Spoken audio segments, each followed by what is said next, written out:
I'm gonna play this video. It's how demons gain entry into a person's body. Explain. In this whole theme, one that many people are concerned about, that is, how do demons come in? How do they gain entry to human personalities and lives? My answers that I'm going to offer to you are based on experience, and I'm not by any means suggesting that they are totally complete. But I will list 7 different ways in which they may be able to come in. The first one is what I call occult background. In other words, somewhere in your family history, there has been involvement with the occult. And when you talk about the occult, you realize that you're dealing with false gods. That's really what it is. In other words, there has been a breaking of the first 2 commandments, which are the basic commandments. Thou shalt have no other God beside me, and thou shalt not make any graven image to worship. All forms of idolatry automatically expose people to demons. And in connection with those 2 commandments, the Lord said that he would visit the sins of the fathers to the 3rd and 4th generation. I don't believe it applies so much to the other commandments, but it's given in the context of the first 2 commandments. And so, if your father, your grandfather, or your great-grandfather, or some other corresponding relative was involved in the occult, or a false religion, or idolatry, then there is an opening into your life for evil spirits. Now you might say that's not fair. Well, the truth of the matter is the devil isn't fair. But what I want you to understand is no one is condemning you for having the problem. Condemnation will only come to you if you reject the solution. That's where condemnation comes. All right? The second way is through personal occult involvement. And I think probably we better read a scripture at this point. There is a saying in English, I don't know whether you've ever heard it, he who sups with the devil must use a spoon with a long handle. I just want to tell you there is no spoon made with a handle long enough to make it safe to sup with the devil. You give him your little finger, and before you can turn round, he's grabbed above your elbow. There is just no way that is safe to be involved in the occult. I'm going to read Deuteronomy 18, verses 10, 11, and 12. There shall not be found among you anyone who makes his son or his daughter pass through the fire. That is, offering your children in a living sacrifice to a pagan god by putting them in an oven. Now I want you to see that the other things that follow by God are classified in the same list as having your children offered as living sacrifices by fire to a pagan god. There shall not be found among you anyone who makes his son or his daughter pass through the fire, or one who practices witchcraft, or a soothsayer, that's a fortune teller, or one who interprets omens, or a sorcerer, or one who conjures spells, or a medium, or a spiritist, or one who calls up the dead. That's a pretty comprehensive list. I think every kind of occult practice is included. For all who do these things are an abomination to the Lord. So many Christians just play with horoscopes and then think there's no harm in it. Let me just point out to you that if you played with horoscopes under the law of Moses, you would have been put to death. That's God's estimate of that kind of involvement. All right, the third is what I call prenatal influences. Things that happen while you are still in your mother's womb. And many people have an evil spirit enter them in that phase of their life. the commonest single reason is rejection. Mm.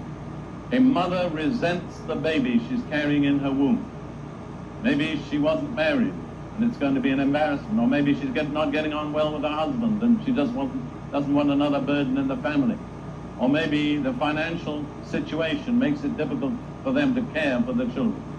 But whatever, she just resents that little life that's starting in her womb, and that little person in the womb is very sensitive to attitudes. It's not just a fetus, it's a person. And it comes out with the spirit of rejection already in it. Or a woman who's pregnant may experience some kind of a shock, a moment of fear. She yields to the fear. The spirit of fear enters her, has two options. Can stay in the woman or stay in the infant in her womb. May find it more convenient to stay in the infant. You understand? So when the infant is born, it comes out with the spirit of fear. Let me show you a scripture which most people don't notice. In 1 Peter chapter 3, which is advice to wives. I just want to bring out this one aspect of it. Telling wives that the pattern for them in the Bible is the attitude of Sarah to Abraham. And I'm not laboring this point, don't get nervous. 1 Peter 3:6. As Sarah obeyed Abraham, calling him Lord, whose daughters you are, if you do good, and it doesn't end there, and are not afraid with any terror. To be a daughter of Abraham, you have to be able to resist the sudden shock of fear. It's very obvious, I think, that women are more liable to sudden fright or panic than men. And again, I've dealt with many cases of people who needed deliverance because of some shock that came to the mother while they were still in the mother's womb. Another interesting thing is, I noticed when I was full-time in this ministry, or let me say much more engaged in it than I am regularly now, that there were people in a certain age group in the United States, many of whom seemed to need deliverance from rejection. And I began to think maybe they were all born in the same period. And then I began to say, what period were they born in? And I discovered they were born during the Great Depression. And I reasoned out, the mother already has 6 mouths to feed and not enough money, and here comes the 7th child. And she may be a good woman, but she inwardly resents the responsibility of that next child. And it is born with a spirit of rejection. All right, we don't have time to dwell on any of these. Number 4, but let me say, if you go to a fortune teller or some such person to find out what will happen to your baby when it's born, you have started that baby off with 2 strikes against it before it even comes out of the womb. Number 4, soulish domination. See, there's a difference between the spirit and the soul. I can't go into that. But there are many people who control and manipulate other people by what I call soul force, soulish domination.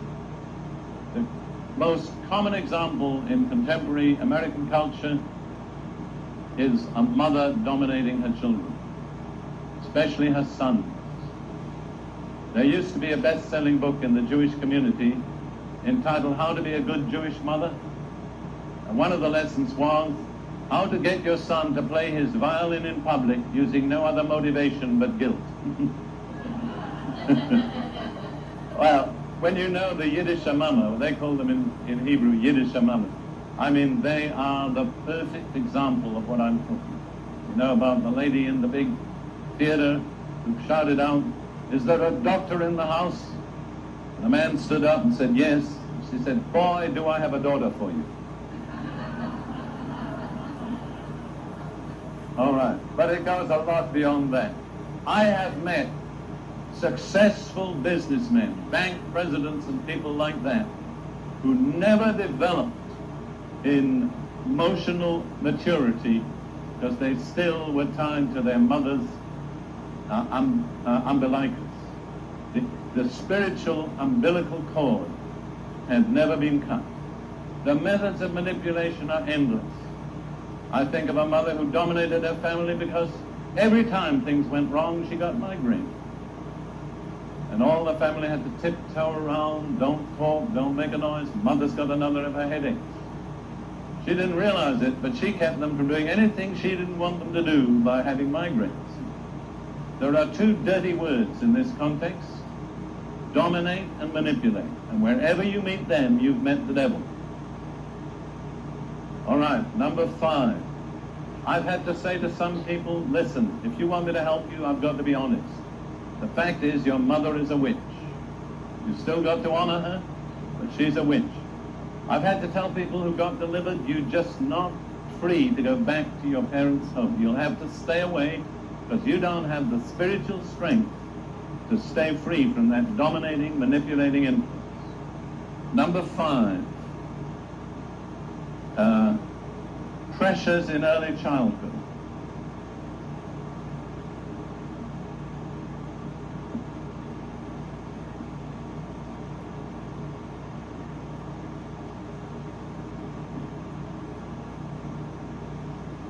I have discovered that a child's spiritual and emotional defenses are not strong enough to keep out persistent demon pressure.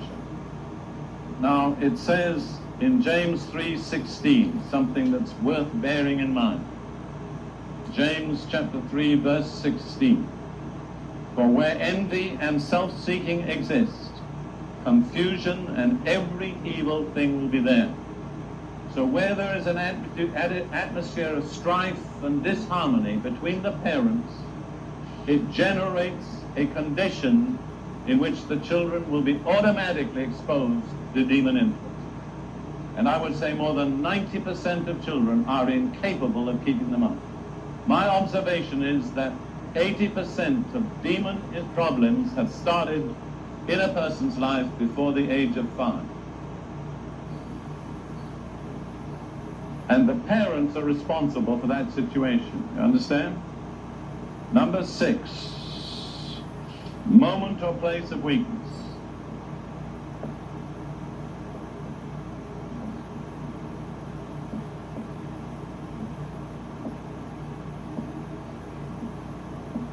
There can be emotional weakness, can be physical weakness.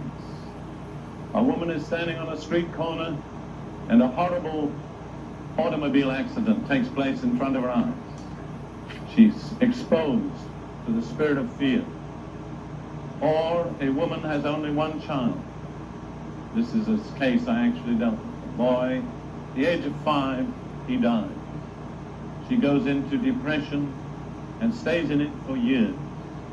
She has opened up to the spirit of grief, which is a very powerful spirit. Or a woman is expecting to get married, and at the last moment the engagement is cancelled, and she yields to the spirit of disappointment and goes through life an incomplete person. I remember I was teaching once years ago in a certain place, and there was a lady who was Pentecostal and very spiritual, sitting on the front row, and I happened to name the spirit of disappointment. And I watched her face. It convulsed. She changed totally. Her whole personality changed until she was delivered from that spirit of disappointment. You see, if you build your hopes on something and it doesn't work out, you're probably exposed to an evil force. Now, another kind of weakness is physical weakness. Let me give you this example. I've talked about epilepsy as being produced at times by an evil spirit. Some years ago, my first wife and I had a girl of about 18 who came to us. She'd heard my tapes. She was confirmed diagnosed epileptic, on medication, but she believed that it was an evil spirit. She came to us for deliverance. So Lydia and I prayed for her, and we felt that the spirit had left. But then the Lord seemed to say to me, your job isn't finished. So I said to the girl, now tell me, how did this start? Did it start with a physical injury? And she said, yes, I was struck on the head by a baseball, And after that, the seizures started. Well, I said the physical injury was purely physical, but it opened the door to a spirit of epilepsy. Understand? The place of weakness was the injury to her brain. Now I said to her, I believe the spirit has gone out, we need to close the door. So Lydia and I put hands on her and prayed for the healing of her brain. I was in contact with her for about 3 years after that. She took no more medication, never had another seizure. But I give that simply as an example of a moment or a place of weakness. And the last one is sinful acts or habits. If you persist in a certain sinful habit, you can be sure that sooner or later it will become demonic. To give an example of a sinful act, I had to pray for a young woman once who had gone to see the film The Exorcist. She knew she shouldn't go. She went and something entered her. She had to come, confess as a sin that she'd gone on territory that was forbidden, and then she was delivered. Or a person may go to a pornographic movie and some kind of sex demon will enter, demon of lust. But you won't get delivered until you've confessed the sin that opened the way for the demon. You understand? Yes.